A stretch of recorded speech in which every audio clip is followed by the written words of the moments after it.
मस्त गावरान झणझणीत मोड आलेल्या मटकीचा रस्सा अगदी सोप्या पद्धतीने पण तितक्याच चवीचा कसा बनवायचा हे आज आपण बघणार आहोत। प्रेज लॉर्ड, ब्लेस फूड रेसिपीमध्ये आपणा सर्वांचं खूप मनापासून स्वागत। आणि बघू शकता तुम्ही मटकीला छान मोड आलेत, मटकी अगदी ताजी ताजी आहे। आणि याच मटकीची आज आपण मस्त अशी गावरान पद्धतीची आमटी म्हणजे झणझणीत गावरान पद्धतीचा रस्सा बनवणार आहोत। यामध्ये आधी थोडं पाणी घालून ठेवायचं आहे। ओलं खोबरं किसून घेतलेलं आहे। इथे 5 ते 6 लसणाच्या पाकळ्या घेतलेल्या आहेत। अगदी थोडासा आल्याचा तुकडा घेतलेला आहे। आलं जास्त घालायचं नाहीये कारण मी यामध्ये कोल्हापुरी कांदा लसूण मसाला घालणार आहे। त्याच्यामध्ये बऱ्या प्रमाणात आलं लसूण वगैरे असतं। जास्त घातलं तर त्याचा उग्र वास येतो, त्यामुळे आल्याचा अगदी किंचितचा तुकडा घालायचा आहे आणि कोथिंबीर। आता या सगळ्याचं मी एक वाटण करून घेणार आहे।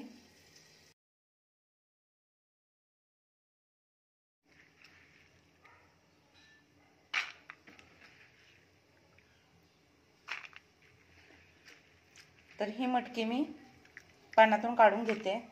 मोडं किती सुंदर आलेत ती बघा। तर आधीच धुतलेली असते, फक्त एकदा पाण्यातून ही काढून घ्यायची अशी मोडं। इथे एक कढई घेतलेली आहे। कढई गरम झाली की जी मटकीची मोडं आपण धुवून घेतलेली आहे ती घालायची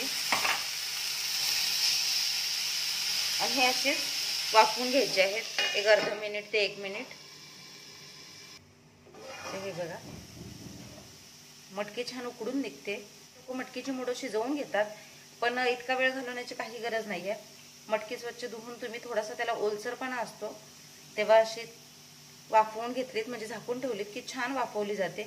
रंग बदललेला आहे, अगदी 1 मिनिटच मी ठेवलेला। आता ही मोडं काढून घेते। पहा गरम आहे, मटकीची मोडं छान शिजली गेली आहेत, उकडली गेली आहेत। तर आणखी एक महत्त्वाची टिप, ज्यावेळेस मटकी भाजतो काही लोक तेलामध्ये भाजतात।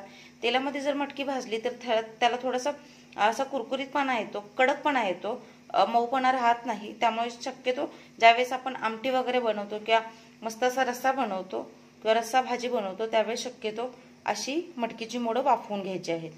तर बघा मस्तच मोडं आलेली आहेत। तर ही होती टिप्स महत्त्वाची।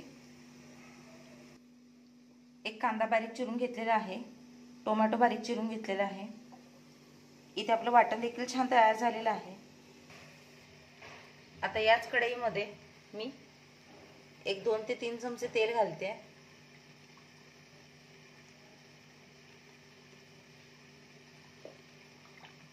या पद्धतीने मटकीचा रस्सा बनवाल तर खरंच वेळेची बचत देखील होते आणि मटकीचा रस्सा छान चवीला लागतो। तेल छान तापलं की यामध्ये आपण जो बारीक चिरून घेतलेला कांदा आहे तो टाकायचा।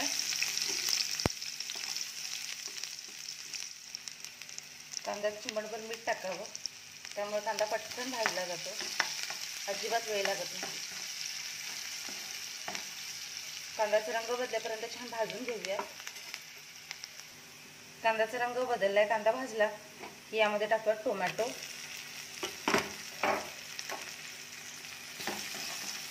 टोमॅटो देखील छान विरघळून घेऊया।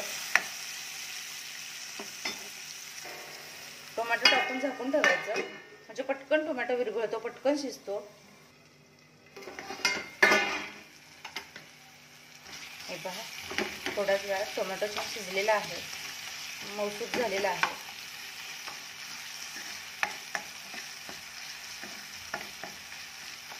तर नेहमी टोमॅटो झाकून ठेवावा म्हणजे पटकन शिजतो।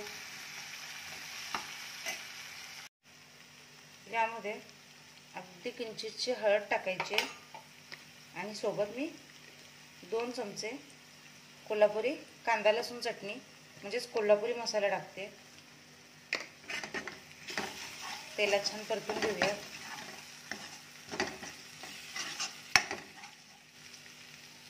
आणि कोल्हापुरी कांदा लसूण चटणीची वैशिष्ट्य काही मी नव्याने सांगायला नको, त्याची चव खरंच खूप छान लागते। आणि माझ्या प्रत्येक व्हिडिओमध्ये तुम्हाला हा मसाला दिसतोच, कारण रोजचं जेवण हे या मसाल्याशिवाय अधुरच आहे। मसाला छान परतला की यामध्ये जे आपण वाटण करून घेतलेलं आहे ते घालायचं आहे।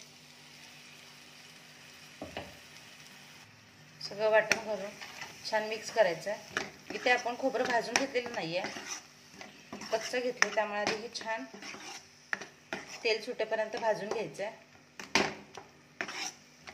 छान मिक्स करायचं आणि ज्या भांड्यात मी वाटण केलेलं त्यात थोडंसं पाणी घालते, जेणेकरून आपला मसाला म्हणजे आपलं वाटण करपणार नाही. आता हे थोडा वेळ आपण शिजवून घेऊयात. वर तेल सुटायला लागलं म्हणजे आपलं वाटण छान तयार होईल. 1 मिनिटभर झाकून ठेवूयात. हे बघा, वरती छान तेलाचा तवंग आला, तेल सुटले म्हणजे आपलं जे वाटण आहे ते परफेक्ट भाजलेले आहे हे लक्षात येतं. आता यामध्ये जी वाफवून घेतलेली मोडं आहेत मटकीची ती घालायची आहे आणि आधी थोडं छान मसाल्यामध्ये मिक्स करून घ्यायचे आहेत, म्हणजे वाटणामध्ये.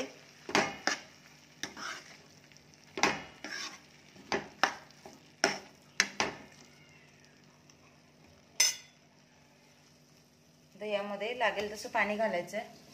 तुम्हाला कितपत पातळ रस्सा हवा आहे किंवा कितपत पातळ आमटी हवी आहे त्यावर ते अवलंबून आहे.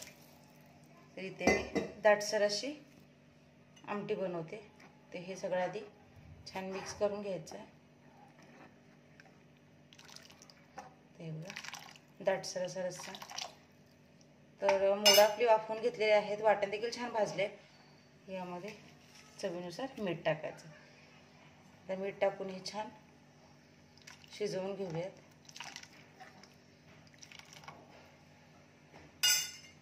पहा, आमटीला छान उकळी येते, मोडं देखील छान शिजलेले आहेत. तर आपला मस्त गावरान झणझणीत मोड आलेला मटकीचा रस्सा म्हणजे मोड आलेल्या मटकीची आमटी तयार झालेली आहे. या पद्धतीने नक्की ट्राय करून बघा. तुमचा अनुभव माझ्यासोबत शेअर करा आणि सगळ्यात महत्त्वाचं म्हणजे अशाच नवनवीन आणि पारंपरिक रेसिपीजसाठी ब्लेस फूड रेसिपी आपल्या चॅनल सबस्क्राईब करा, लाईक करा, शेअर करा आणि जे बेल आयकॉन दिसते म्हणजेच घंटी वाजवायला विसरू नका. व्हिडिओ बघितलात त्याबद्दल खूप मनापासून धन्यवाद.